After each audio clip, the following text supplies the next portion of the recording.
Hey everybody, welcome back to Terran's Books and Beyond and day 23 of VEDUS. Today I began The Empire Striketh Back, which I am already liking much more than Verily A New Hope, mainly because it feels like a much smarter adaptation already. Now it probably helps that this play is much easier to adapt as well, mainly because it is a lot of character development during the movie. I mean, we have a lot of action set pieces at the beginning with the Wampa attack and then the escape from Hoth and all the AT-ATs, and then at the end with the escape from Bespin and the duel between Luke and Vader. But in between all that, most of the stuff, while it's very important, it's mainly character work, and that's something that Desher excels at, and that's something that the Shakespearean style excels at. So Desher makes some very smart moves. First off, he shortens the Wampa attack to 2 very short scenes, and that's good because that means he has time to save to work on the character stuff, and a lot of the stuff in the first act focuses on Han and Leia's relationship. The play starts off doing my favorite thing about this series, which is it externalizes the internal monologues of the characters so that we are privy to all of their deeper thoughts, and we're able to see the growing relationship that Han and Leia have with each other, except it's not really a relationship, it's just the two being fond of each other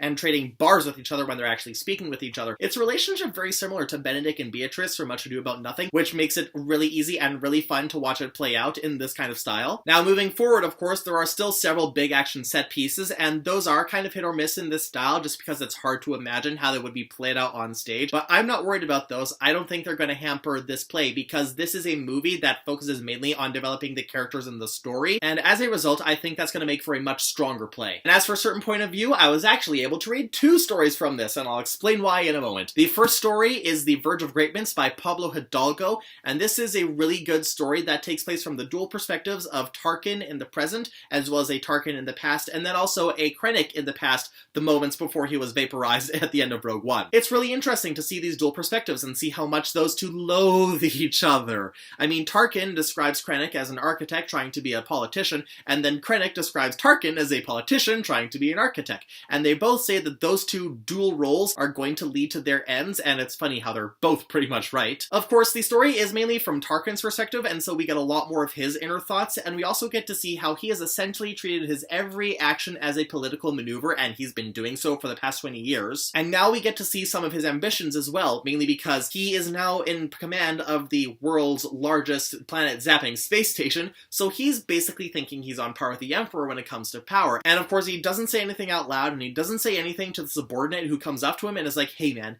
hey, you could totally make a bid for power over the galaxy and no one would mind, and I'd totally help you with that. Doesn't say anything to that guy. He doesn't even think it explicitly in his own thoughts, but Hidalgo was able to convey that, yes, this is exactly the kind of thing Tarkin is thinking of. Tarkin is exactly the kind of person who, as soon as he gets this much power, he's thinking, how can I use this to become like a co-owner of the galaxy with the Emperor? How can I use this to usurp the Emperor and essentially take over the entire galaxy for myself? You know, it would have been really interesting to see how far Tarkin could take his ambitions if he wasn't so egotistical that he got himself blown up at the end of the first movie. Anywho, the reason I actually read 2 stories today instead of just the requisite 1 is because the first story ended on 1 page, and then the second story started on the exact opposite page, so I was right there in its field of vision, and it's only 1 page long because it's not technically a story per se, it's a cartoon. It's called Far Too Remote by Jeffrey Brown, and I'll have it appear now.